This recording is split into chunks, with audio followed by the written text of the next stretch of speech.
ẹ jọ̀ọ́ nítorí Ọlọ́run ẹ jọ̀ọ́ ṣe rí lásìkò tá a wà yìí mo fẹ́ bẹ̀ gbogbo wa ẹ jẹ́ ká ṣàánú táyé ẹ jẹ́ ká ṣàánú currency nǹkan tí mò ń notice ni pé ó dàbí pé kíní tí ń ṣe rí téèyàn bá ń ṣe báyìí lórí stage on a serious note mo mọ̀ nǹkan tí mò ń sọ o téèyàn bá ń ṣe báyìí lórí stage ẹ lè máa wò pé bóyá vibe àbí energy pọ̀ àbí nǹkan ó lè ti máa disturb peace ẹ o on a serious note ó lè ti máa disturb peace máa yìí o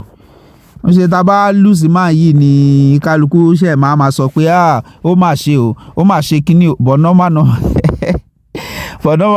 yẹ kí bọ̀dá Táyé take it easy náà kí ló le tó yìí ẹ jọ̀ọ́ ẹ bá mi subscribe sí Akọ TV ẹ bá mi like fídíò yìí ẹ dẹ̀ share ẹ comment kí n lè rí sí i ṣé rògbòdìyàn yìí ṣé kò máa lágbára jù fún currency báyìí lẹ́yìn fídíò yìí mo wá fi fídíò kan sí ọmọ kékeré kan bíi ọdún 5 tẹ bá rí bó ṣe ń jẹ orin Òṣùpá lẹ́nu tán dẹ̀ ń lu ìlú sí Òṣùpá ọba orin ni lóòótọ́ ẹ má yẹ ká jiyàn sí kò sí rọ́ńbẹ́ kò ní bàjẹ́ fún yín let's go.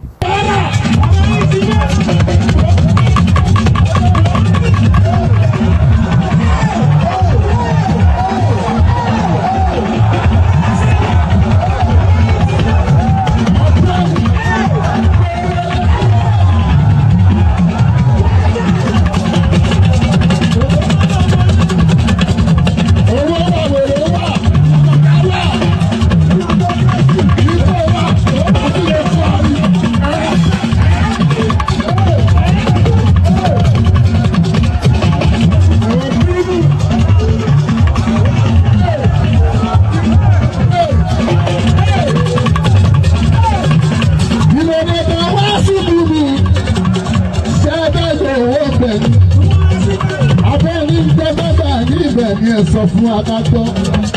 àwọn olùkọ́ o mo ń ṣe kọpí o oníkàwé yapa o ṣé kí n bá múlẹ̀ látàrí o àwọn olóyè alága gbádùn wọn lọ́wọ́.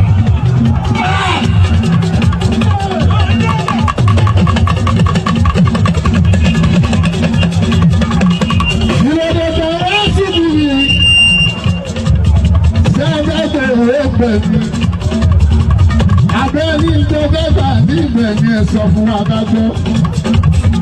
ẹ̀fúnṣubú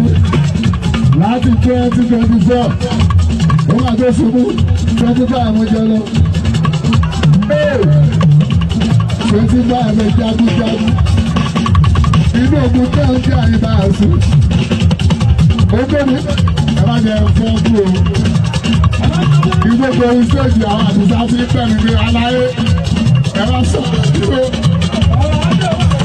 ìbá sọ̀rọ̀.